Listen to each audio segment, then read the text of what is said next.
안녕하세요. 오늘은 만성염증과 관련한 거 몇 가지 알아보겠습니다. 내 몸에 염증이 있는지 알아볼 수 있는 방법으로 CRP 검사와 hsCRP를 검사하는 방법이 있는데요. 우리 몸에 염증이 있으면 간에서 몇 가지 단백질을 생성해서 혈액을 통해 전신으로 흘려보내는데 그중 하나가 CRP라는 단백질입니다. CRP는 급성염증을 판단할 수 있고 hsCRP는 만성염증을 판단할 수 있어요. 다시 말하면 염증이 생겼을 때 간에서 CRP라는 단백질을 만들어서 혈액으로 보내는데 혈액을 체열해서 이 CRP 수치를 보고 염증이 어느 정도인지 대략적인 것을 알 수 있는 것입니다. 건강검진 시 진행하는 혈액검사에도 CRP가 측정 항목에 포함되어 있기는 하지만 혈당치나 콜레스테롤 수치 같은 것은 우리가 민감하게 받아들이고 자세히 추적 관찰하고 있지만 CRP 수치는 대개 잘 모르고 무관심하게 지나치는 경우가 많아요. 물론 국가에서 무료로 해주는 검진에는 CRP는 나오지 않지만 본인이 자비로 검사한 경우에는 CRP 수치가 대부분 나와요. CRP 수치는 0.3mm 이하면 정상이고 0.31에서 0.99는 요주의 대상이고 1 이상이면 염증이 있는 것으로 보는데요. 보통 의료 현장에서 CRP 수치는 만성염증이 아닌 급성염증 여부를 판단하는 기준으로 쓰입니다. 몸 어딘가에 급성염증이 있으면 CRP 수치가 단번에 많이 올라가게 되는데요. 평소에 CRP 수치가 거의 0에 가까운 사람도 가벼운 감기라도 걸리면 비정상적인 수치까지 올라가기도 합니다. hsCRP는 만성염증을 판단하는 기준으로 사용됩니다.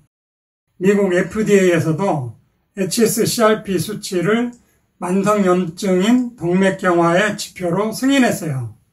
최근에는 심근경색증 같은 관상동맥 질환의 위험성을 추정하는 방법으로 hsCRP를 측정해요. 물론 감기나 부상, 치주염이 있어도 CRP 수치가 올라가므로 이 검사만으로 판단할 수는 없어요.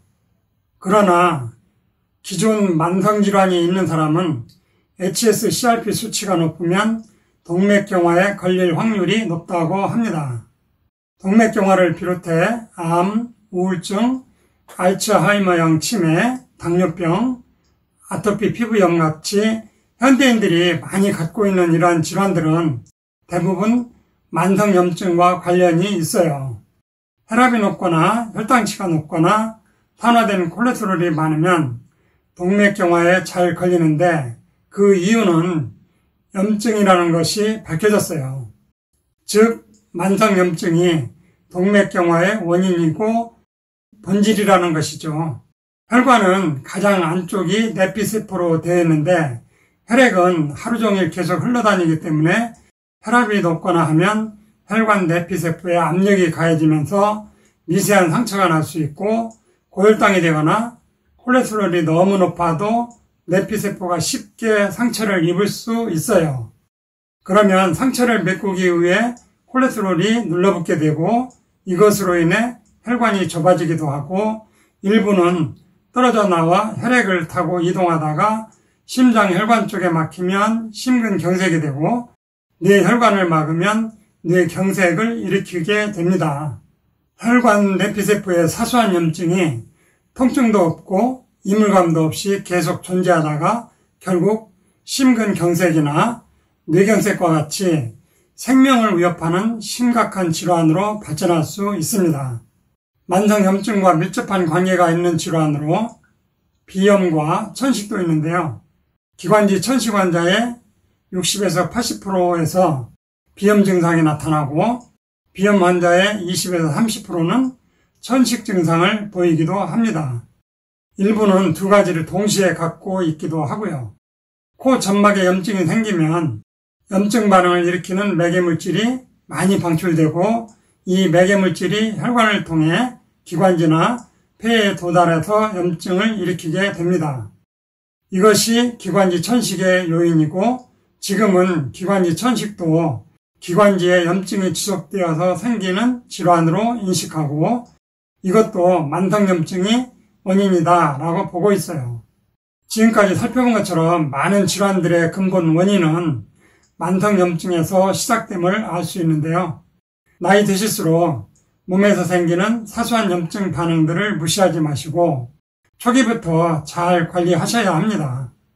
음식 습관으로는 튀긴 음식, 식용유로 요리한 음식을 최대한 자제하시고 왜냐하면 기름을 튀겨서 요리하게 되면 기름이 열에 의해 산패되어서 결국 이게 누적되면 세포가 망가지게 되고 염증 반응이 시작되거든요.